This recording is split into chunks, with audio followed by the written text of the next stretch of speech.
It started like any other ordinary evening in Asheville, North Carolina. On January 2nd, 2000, 18-year-old Zebb Quinn finished a shift at his job at Walmart. He clocked out, spoke briefly with his friend and co-worker, and said he was going to look at a used car he wanted to buy. He was in good spirits. He had plans. He had just started classes. He had goals for the new millennium. But within hours, Zebb would vanish without a trace. To this day, the disappearance of Zebb Quinn remains one of the most disturbing unsolved mysteries in the southeastern United States. It's a case filled with confusing messages, eerie coincidences, and a trail that seems to vanish at every turn. The more investigators dug, the stranger the story became, until it reached a point where truth and deception became indistinguishable. Let's go back to that evening. Zebb Quinn left work at 9 p.m. and met with his friend Robert Owens in the parking lot. They were supposed to drive together to look at a Mitsubishi Eclipse that Zebb was interested in buying. According to Owens, the two stopped at a gas station around 9:15 p.m. Then Zebb allegedly received a page on his beeper. He went to a payphone and returned visibly shaken, telling Owens that something urgent had come up and that he had to leave. That was the last time anyone saw Zebb. What happened next only added layers to the mystery. The following day, Zebb didn't show up to work or school. His family immediately grew concerned. It was completely out of character. He was dependable, responsible, and close with his mother and sister. A missing persons report was filed. But the first clue that something wasn't right came from a place no one expected: Zebb's job. 2 days after his disappearance, a phone call was made to Walmart, pretending to be Zebb.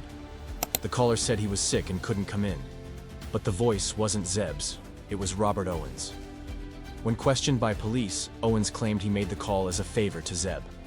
But investigators were instantly suspicious. Why would someone report their friend sick from work, days after they vanished, and lie about it? And then things got weirder. 4 days later, Zebb's car was found abandoned in the parking lot of a small restaurant, just a few miles from the Walmart where he worked.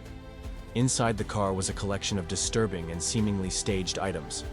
There were empty drink bottles, a jacket that didn't belong to Zebb, and a few pieces of hotel stationery. But what disturbed police the most was what was left on the rear window: a pair of lips drawn in bright pink lipstick. Who left the lipstick mark, and why? There were no fingerprints, no sign of a struggle, no blood, no evidence of foul play. But it didn't feel right. It felt like someone had carefully planted things, like someone was playing a twisted game. As detectives dove deeper into Zebb's recent life, new layers emerged. Rumors, tensions, secrets that no one had spoken about until he disappeared. Zebb had recently developed a romantic interest in a woman who worked at a local restaurant. But she had an ex-boyfriend, allegedly controlling and possessive, who didn't take kindly to Zebb's attention. Friends later reported that Zebb had confided in them that he felt like someone was following him, that he was being watched, and that he was afraid. It was a vague fear, nothing concrete, but enough to make investigators ask: did Zebb walk into a trap that night? Was he lured away by someone he trusted? Police re-interviewed Robert Owens. His story kept changing. At one point, he claimed they were going to look at a car. Then he said Zebb left in a panic. Later, Owens would report being in a car accident that night and going to the hospital. But records showed he had only minor injuries. The inconsistencies piled up, but without evidence, police were stuck. Then, the case went cold. Years passed. The Quinn family remained in agony. No leads, no suspects, no body. Just a trail of strangeness and silence. It seemed like Zebb had vanished into thin air. But then, 15 years later, the name Robert Owens would reappear in the news. And suddenly, everything changed.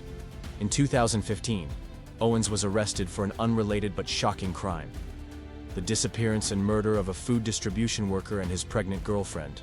Their bodies were found buried on his property. Owens was charged with multiple counts of murder. And suddenly, the police turned their attention back to Zebb Quinn. Could Owens have been a serial predator hiding in plain sight for over a decade? After his arrest, investigators conducted multiple searches of his property. They uncovered storage sheds, evidence boxes, and possible items linked to cold cases. One of those was Zebb's. In 2017, Owens was officially indicted for Zebb Quinn's murder, 17 years after the young man vanished. But even then, the mystery wasn't over. To this day, Zebb's body has never been found. No cause of death has been determined. And Owens has never confessed. Prosecutors claim they have enough circumstantial evidence to pursue the case, but the truth of what happened on that night in January 2000 remains murky.